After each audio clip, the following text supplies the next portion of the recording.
અંગદાતા શહેર તરીકે સુરતની ખ્યાતિ વધી રહી છે।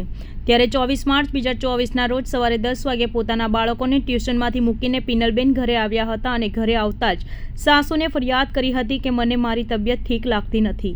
એટલું કહી પોતાના બેડરૂમમાં જતા રહ્યા હતા। જ્યારે ફરી બાળકોને ટ્યુશનમાંથી લેવા જવાનો સમયે સાસુએ જગાડવા ગયા ત્યારે જગ્યા ન હતા અને દરવાજો ખોલવાનો પ્રયત્ન કર્યો હતો, પરંતુ દરવાજો અંદરથી લોક હતો એટલે પડોશીને બોલાવ્યા હતા। તેમને અજુગતું લાગતા તેઓએ તાત્કાલિક દરવાજો તોડ્યો હતો અને બંને દીકરા મૌલિક અને યોગેશને ટેલિફોનિક જાણ કરી હતી અને ઘરેથી તાત્કાલિક નજીકની હોસ્પિટલમાં લઈ જતા સારવાર શરૂ કરવામાં આવી હતી। 4 દિવસની સારવાર બાદ ડોક્ટરોએ બ્રેન ડેડ જાહેર કર્યા હતા। પિનલબેનને બ્રેન ડેડ જાહેર કરાતા દર્દીમાં મામા ડોક્ટર મુકેશ પડસાણાનો સંપર્ક કર્યો હતો। તેમણે જીવનદીપ ઓર્ગન ડોનેશન ફાઉન્ડેશન ટ્રસ્ટનો સંપર્ક કર્યો હતો। દર્દીના પરિવારે જીવનદીપ ઓર્ગન ડોનેશન ફાઉન્ડેશનની ટીમ સાથે વિસ્તૃતમાં માહિતી મેળવી અને પરિવારના સભ્યોએ અંગદાન માટેની સંમતિ આપી હતી। અંગદાન માટે પરિવારના સભ્યોની સહમતિ મળતા ગુજરાત સરકાર સોટોમાં રજીસ્ટ્રેશન પ્રક્રિયા હાથ ધરવામાં આવી હતી। પરિવારજનોએ અંગદાન કરી સમાજ સેવાનું એક ઉત્તમ ઉદાહરણ પૂરું પાડ્યું હતું। કિકાણી પરિવારના અંગદાનના સંકલ્પ અને વિચાર થકી બંને કિડની, લીવર, ચક્ષુઓના અંગોના દાન દ્વારા અન્ય 5 લોકોને ફરી નવજીવન મળ્યું।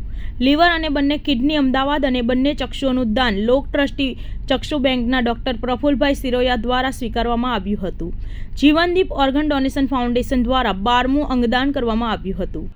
ગઈકાલે અમારા એક મિત્ર ડૉક્ટર મુકેશભાઈ પડસાળા સાહેબનો ફોન આવ્યો હતો કે અમારા એક ઓળખીતા છે પિનલબેન, એમનું બ્રેન ડેડ થઈ ગયું હોય એવો અમને મેસેજ છે, તો આપ આવો અને બધા રિપોર્ટ જુઓ, ત્યાર પછી આપણે આગળ નક્કી કરીએ। જો બ્રેન ડેડ હોય તો આપણે અંગદાન માટે આગળ વધવું છે। જેથી અમે પીપી માણિયા હોસ્પિટલના ચેરમેન ડૉક્ટર નિલેશભાઈ માણિયાનો કોન્ટેક્ટ કર્યો હતો।